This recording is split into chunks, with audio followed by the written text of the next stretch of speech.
I caught my husband with a secret family after he claimed he was working late. Before we begin the story, make sure to subscribe to our channel and never miss more incredible stories every day. The man I'd been married to for 6 years was pushing a stroller, and the baby inside had his exact same eyes. I was parked across the street, my hands gripping the steering wheel so hard my knuckles were stark white. I am Claire. I'm 32 years old. I run a fairly successful online boutique from the comfort of my home.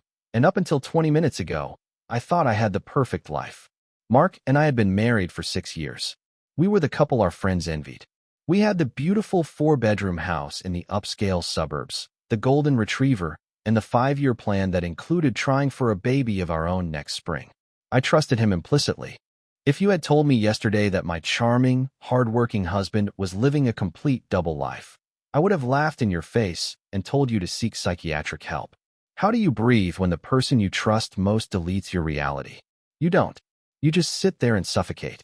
I watched him lean down, kiss the top of the toddler's head, and hand a coffee to a pretty, blonde woman who smiled up at him with total adoration. My chest literally caved in. This wasn't a one-night stand. This wasn't a fleeting mistake. This was a whole separate universe. A universe funded by our joint accounts, built on the foundation of my unwavering trust, and hidden behind a mask of corporate exhaustion. I thought about all those nights I kept his dinner warm, rubbing his shoulders when he finally walked through our front door at midnight, apologizing for how hard he had to work to provide for our future. It was all a meticulously crafted lie. Every "I love you," every anniversary card, every excuse about delayed flights and emergency regional meetings. The sheer magnitude of the betrayal made my vision blur. I wanted to scream, to run out of the car and tear his world apart right there on the sidewalk. But something darker and much colder settled into my veins instead. I realized that reacting now would only give him the upper hand to spin another web of lies. I had to be smart. I had to be calculating. I put the car in drive and pulled away, leaving my entire world shattered on that quiet, unfamiliar street. I had no idea the nightmare had only just begun to unfold. For the past 6 months, Mark's career had supposedly exploded.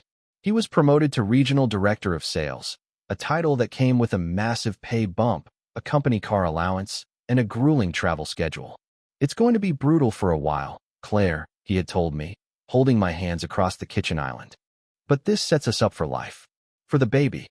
I had kissed him, swelling with pride. I packed his suitcases, ironed his shirts, and managed everything at home so he wouldn't have to stress. He was gone 3, sometimes 4 nights a week. When he was home, he was glued to his phone, citing aggressive new targets and demanding clients. His mother, Helen, never missed an opportunity to remind me how lucky I was. "You know, Claire," she'd say, sipping her tea in my living room, her eyes doing that subtle, sweeping critique of my decor. "Mark is killing himself for your future. Running a little internet shop is cute, but my son is the real provider.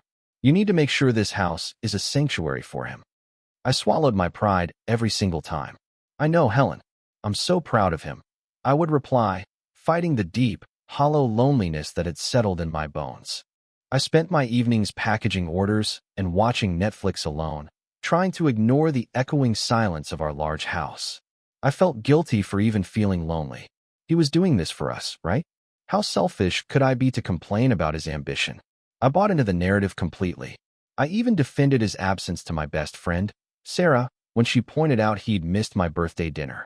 "He's closing a massive account in Seattle," I had argued. He wasn't in Seattle. He was building a life with someone else, entirely on my dime, while I dutifully kept the home fires burning. He would come home looking perfectly exhausted, kissing my forehead and collapsing into bed. The performance was flawless. He never slipped up, never smelled like another woman's perfume, never had unexplained lipstick on his collar. He was a master of his craft. The illusion held strong until I decided to clean out his car. It was a Tuesday afternoon. Mark had taken an Uber to the airport for a conference in Dallas, leaving his car in our driveway.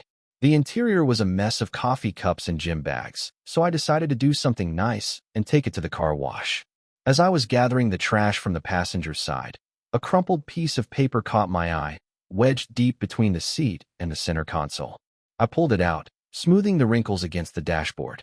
It was a receipt from a boutique baby store 2 towns over. The purchase date was just 3 days prior. The items?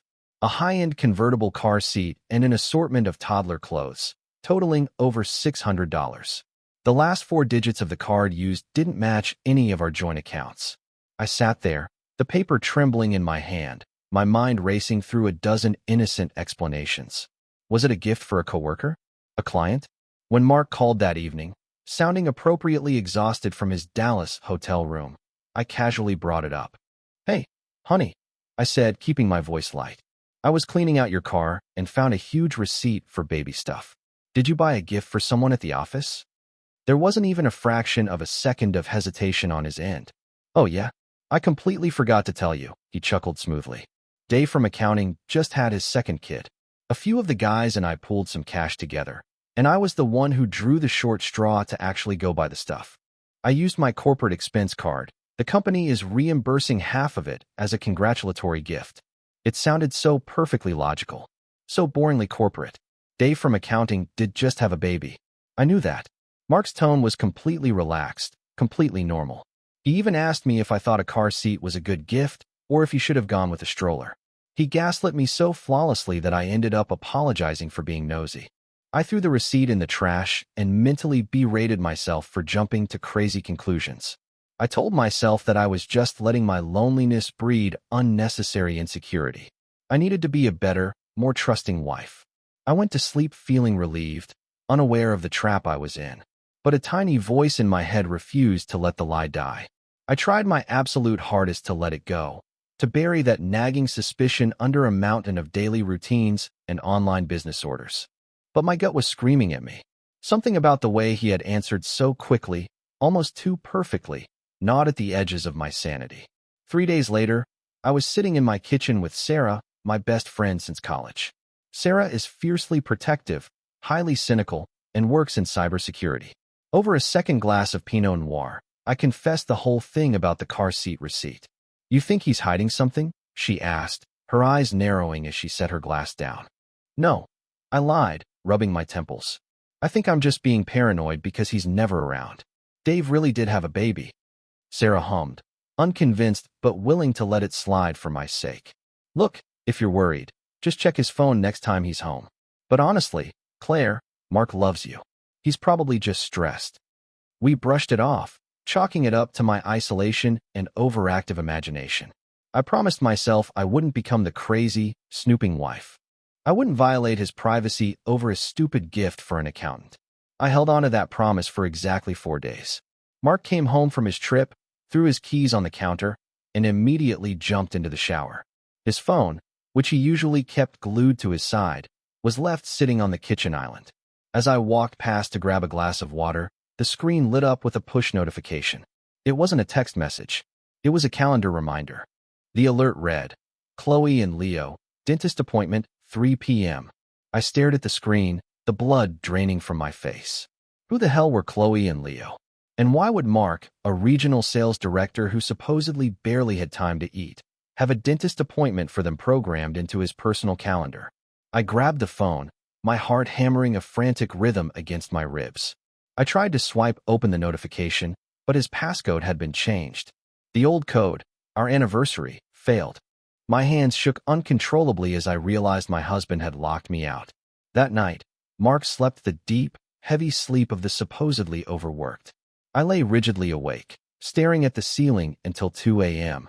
I couldn't access his phone, but I remembered his iPad. He rarely used it anymore, usually leaving it tossed in his home office drawer. I slipped out of bed, my bare feet silent on the hardwood floor, and crept down the hall. I pulled the iPad from the desk.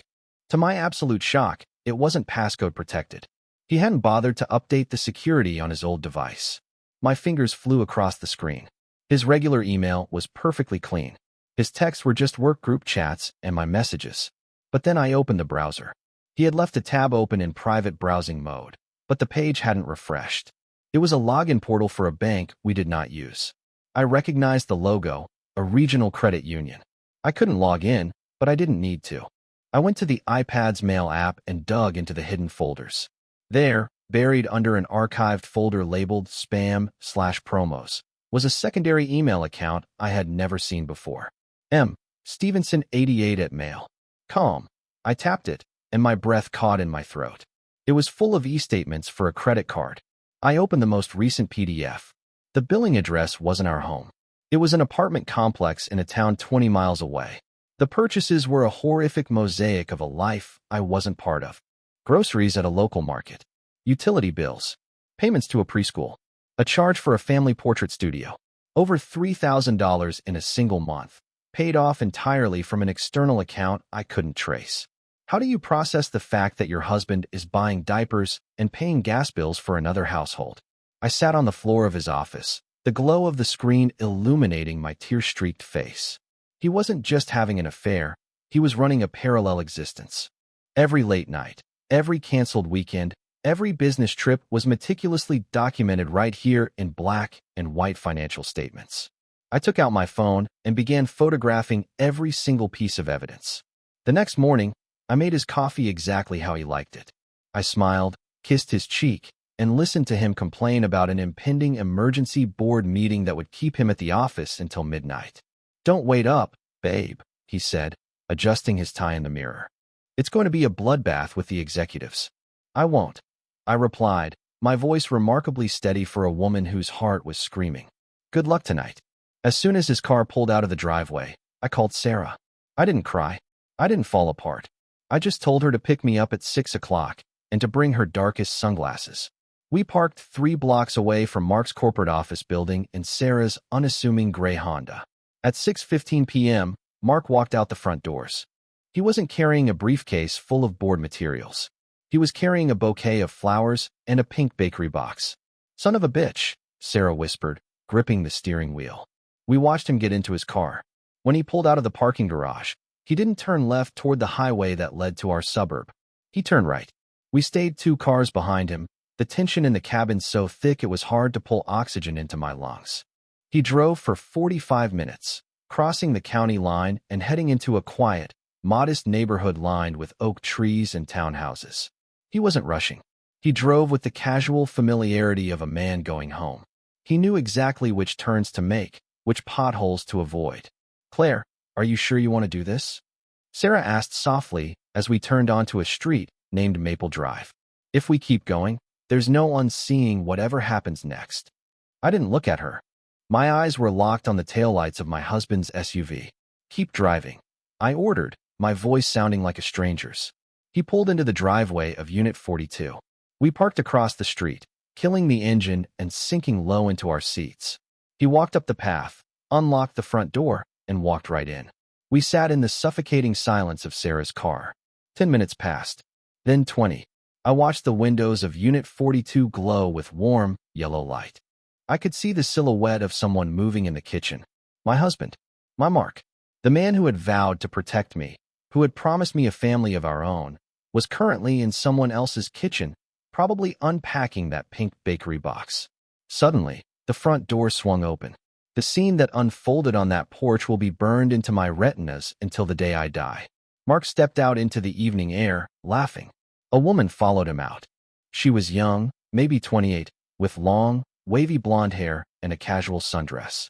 It was Chloe. She wrapped her arms around his neck, and he pulled her close, kissing her deeply, familiarly. It wasn't the frantic kiss of a secret lover. It was the comfortable, routine kiss of a long-term partner. Then, a little boy, no older than 3, came barreling out the open door. "Daddy, Daddy, look!" the toddler shrieked, holding up a toy fire truck.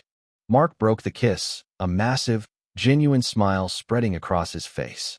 He squatted down, opening his arms wide.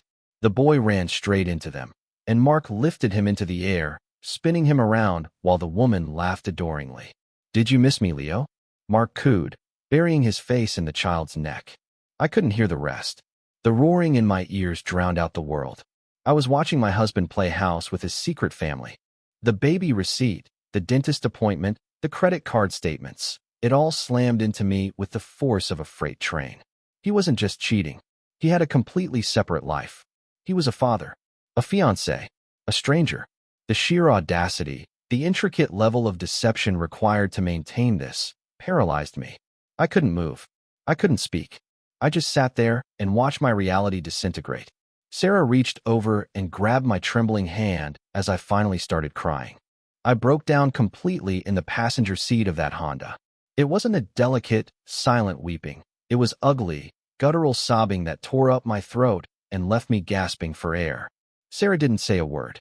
She just held onto my hand, her own face pale with shock and fury, and quickly drove us away from the agonizing domestic scene playing out on that porch. By the time we got back to my house, I felt completely hollowed out, like a shell of the woman who had woken up that morning. Sarah offered to stay, to help me pack a bag, to do anything. But I refused. If I leave now, he'll know something is wrong, I croaked out, wiping my raw eyes. I need to know everything before I blow this up. I went inside and methodically wiped away every trace of my breakdown. I washed my face in ice water. I put away the dishes. I sat on the couch in the dark, waiting. At 12:30 a.m., the front door unlocked.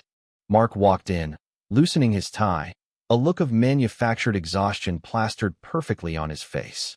"Hey, babe," he sighed, dropping his keys in the bowl. "Sorry it's so late." The board meeting was a total nightmare. I looked at him. The same lips that had kissed that woman, the same hands that had tossed that child in the air, were now reaching out to touch my shoulder. "It's okay," I managed to whisper, forcing my facial muscles to remain entirely neutral.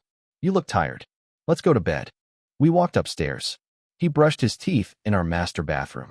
He climbed into our king-sized bed, and I had to lay there, inches away from a monster, listening to his breathing steady into sleep. Every instinct in my body screamed at me to grab a lamp and smash it over his head, to scream the names Chloe and Leo until his eardrums bled. Instead, I lay perfectly still, staring into the darkness, surviving the longest, most agonizing night of my entire life. I realized that surviving this would require me to become a brilliant liar. The next 2 weeks were a masterclass in psychological torture. By day, I was the perfect, loving wife. By night, while Mark traveled, I became a relentless digital investigator. I enlisted Sarah's help to bypass his updated phone passcode using an old laptop backup sync she figured out. What we found in his cloud storage shattered whatever fragile pieces of my heart remained. There were thousands of photos. I scrolled through timelines, matching his business trips with his other life. Chloe's baby shower in 2023, he had claimed he was in Chicago for a trade show. Leo's first steps, he had told me he was trapped in a hotel with food poisoning. But the most sickening realization hit me when I cross-referenced dates from 3 years ago. My father had passed away suddenly from a massive heart attack. It was the darkest period of my life. Mark had missed the actual funeral, rushing in a day late because of a massive weather delay that grounded his flight out of Denver. I had cried in his arms, believing he had tried everything to get to me. I looked at the metadata on a photo of Mark holding a newborn baby in a hospital room. The timestamp was the exact same day, the exact same hour, that I was lowering my father into the ground. He wasn't in Denver. He was in a maternity ward 2 towns over, welcoming his son into the world while his wife buried her dad alone. I threw up violently in the nearest bathroom when I made that connection. The level of sociopathic detachment required to comfort your grieving wife while secretly celebrating the birth of your illegitimate child was beyond my comprehension. He didn't just break his vows. He had robbed me of my reality. He had manipulated my grief. I wasn't married to a man who made a terrible mistake. I was married to a predator who viewed my life as merely a convenient cover story. The emotional betrayal was horrific, but the financial truth was about to surface. The emotional devastation was paralyzing, but I knew I couldn't afford to just sit and cry. I needed to understand how he was funding this parallel universe. Mark made excellent money, but maintaining 2 separate households, complete with a child and a stay-at-home fiancée, requires serious capital. I started digging into our joint finances, requesting hard copies of statements going back 5 years. Mark handled all our long-term investments, and I had foolishly trusted him to manage the big picture while I handled day-to-day bills. I logged into our high-yield savings account, the one we had specifically earmarked for our future baby and a possible vacation home. It was supposed to have over $90,000 in it. The balance was barely $4,000. I refreshed the page, convinced it was a glitch. It wasn't. Over the past 3 years, Mark had been systematically bleeding our future dry. There were steady, structured withdrawals of $2,500 every single month. transfers disguised as investment portfolio allocations that actually funneled straight into the hidden credit union account I had found on his iPad. He was literally using the money I had worked for, the money we had saved for our children, to pay Chloe's rent and buy Leo's toys. He had drained my security to build his fantasy life. The stakes instantly shifted. This was no longer just a heartbreaking tale of infidelity. It was financial ruin. He was stealing from me. My business income, which I had proudly deposited into our joint accounts to contribute to our team, had gone directly toward buying the car seat I found in his vehicle. The rage that ignited inside me burned away the last remnants of my grief. I didn't want to just leave him anymore. I wanted to annihilate him. I wanted to strip him of the comfortable, arrogant safety he felt while playing God with two women's lives. I picked up the phone and scheduled a consultation with the most ruthless lawyer in town. Her name was Evelyn, and she was legendary in our county for utterly dismantling cheating spouses. Sitting in her sleek, glass-walled office, I didn't shed a single tear as I laid out the iPad photos, the hidden bank statements, and the timeline of his double life. Evelyn reviewed the documents with cold, calculating precision. "He's committed financial fraud against your marital assets," she said, her pen tapping the desk. "We are going to freeze everything, Claire.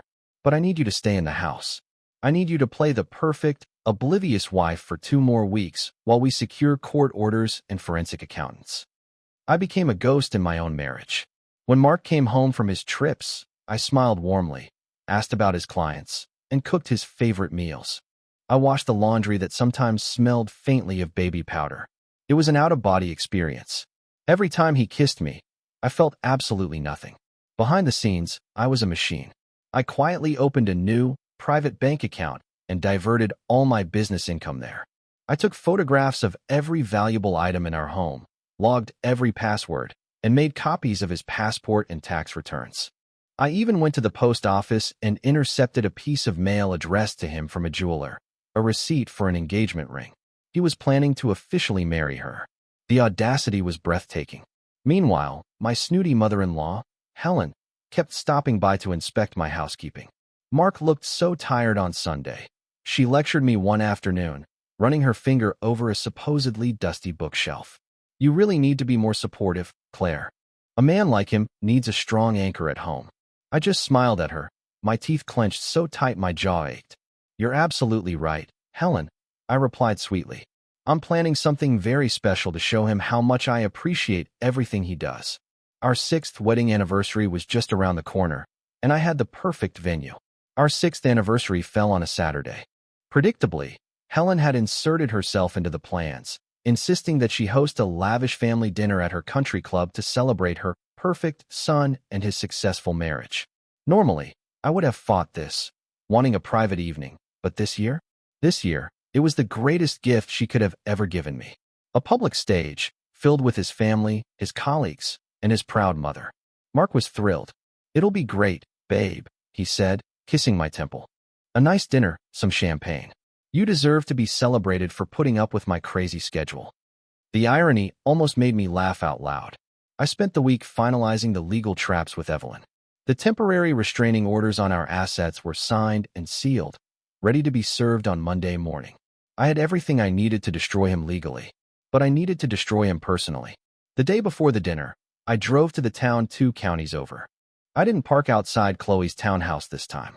I walked right up to the door and slipped a heavy, cream-colored envelope into her mailbox. Inside was a formal invitation to our anniversary dinner at the country club, along with a brief, typed note. The note read, "Chloe, Mark has been hiding a massive secret from you regarding his finances and his family. If you want the truth about the man you are marrying, come to the Willow Room at the Oakwood Country Club tomorrow at 7:30 p.m. Stand in the back. Do not tell him you are coming." It was a massive gamble. She might ignore it. She might tell him. But my gut told me that a woman with a child and a frequently absent fiancé already had her own nagging suspicions. I was betting on her curiosity to outweigh her blind trust. I spent that final evening ironing the dress I would wear, feeling an eerie, calm focus settling over my entire body. The stage was set, the trap was loaded, and the actors were completely oblivious. I walked into the country club the next evening with a flash drive in my purse. The Willow Room was packed. Helen had outdone herself, inviting aunts, uncles, and several of Mark's senior partners. Mark looked incredibly handsome in a tailored suit, playing the role of the devoted husband flawlessly. He held my hand, kissed my cheek, and accepted congratulations from everyone. At 7:45 p.m., I glanced toward the heavy mahogany doors at the back of the room. A woman slipped inside, standing quietly in the shadows. It was Chloe. She looked nervous, clutching a small purse, her eyes scanning the room until they landed on Mark. I took a deep breath, signaling the waitstaff to dim the lights. "Excuse me, everyone," I said, tapping my champagne glass with a silver spoon. The room fell silent.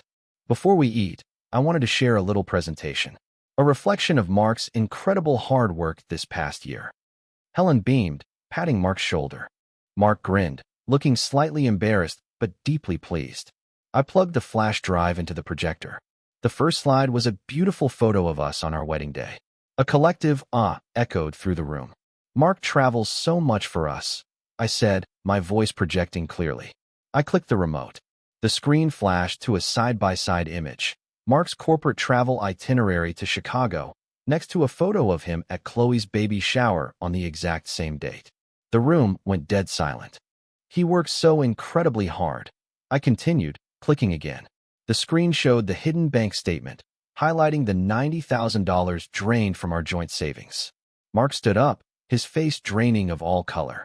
"Claire, what is this?" he stammered, stepping toward me. I clicked the remote one last time. A massive, high-definition photo filled the wall. It was Mark, kissing Chloe on her front porch, with Leo running toward them. "He works so hard," I whispered into the microphone, locking eyes with him, playing house with his secret family. The sound of Helen dropping her wine glass shattered the horrific silence in the room. Total, absolute bedlam erupted. Helen began screaming, clutching her chest and demanding someone turn off the projector, insisting it was a sick, photoshopped prank. Mark lunged for the laptop, knocking over a centerpiece in his frantic desperation. "Claire, stop. Stop it right now. I can explain," he begged, his charming facade completely dissolving into pathetic panic. "Explain what, Mark?" A trembling voice cut through the chaos. Everyone turned toward the back of the room. Chloe stepped out of the shadows, tears streaming down her face, clutching the cream-colored invitation I had sent her. Mark froze, looking between me and the woman he had secretly promised to marry. "Chloe?" he choked out, looking like he was going to vomit. "What are you doing here?" "You told me you were at a regional sales conference," she sobbed, holding up her left hand, which bore a diamond ring. "You told me you were filing for full custody of Leo because your ex-wife was crazy. Who are these people?" The collective gasp from Mark's family was deafening. He had told her we were divorced. He had built his entire narrative around me being a toxic ex, all while I was cooking his dinner and washing his clothes. I watched Mark fall to his knees, literally scrambling on the carpet between the two tables, weeping and trying to grab Chloe's hand, then reaching for mine. He looked utterly pathetic. "I'm sorry. I'm so sorry. I love you both. I just got trapped," he wailed. Helen collapsed into a chair, openly weeping as the illusion of her perfect son burned to the ground in front of her social circle. I didn't yell. I didn't cry. I simply unplugged my flash drive, picked up my purse, and looked down at the man who had stolen 6 years of my life. "My lawyer will contact you on Monday, Mark," I said calmly, feeling a massive weight lift off my chest. I turned my back on the wreckage of my marriage and walked straight out the heavy mahogany doors, leaving him to face the devastating consequences of his own monstrous ego. I walked out into the cool night air and finally took a real, deep breath. The divorce was as brutal and swift as Evelyn had promised. Because I had secured the financial evidence before confronting him, the judge showed zero leniency. The court ordered Mark to repay every single cent he had siphoned from our joint accounts, forcing him to liquidate his personal retirement funds to do it. He lost his job. The spectacle at the country club had included 2 senior partners who didn't take kindly to a regional director who was a massive liability. Chloe left him, taking Leo and moving back to her home state, utterly disgusted by the man she thought she knew. Mark now lives in a tiny, 1-bedroom apartment, drowning in alimony and child support, desperately trying to rebuild a career from scratch. Helen hasn't spoken to him in months. It's been 2 years since that night. Rebuilding my life wasn't easy. The betrayal left deep, agonizing scars that required intense therapy to navigate. There were nights I woke up screaming, convinced I was still trapped in that house of lies. But slowly, the darkness lifted. I poured my energy into my business, which has tripled in revenue since I stopped playing the role of the dutiful, waiting wife. I bought a beautiful townhome closer to Sarah, surrounded by people who actually value truth and loyalty. If there is one thing I want anyone reading this to take away, it's this. Never, ever silence your intuition to protect someone else's comfort. If your gut is screaming that something is wrong, listen to it. Don't let someone gaslight you into doubting your own reality. You are stronger than you think, and surviving the unimaginable doesn't break you, it sharpens you. I used to be a woman who waited by the window for her husband to come home. Now, I am the woman who owns the house, locks the doors, and sleeps perfectly soundly all by myself. I lost a terrible husband, but I finally found the absolute peace I always deserved.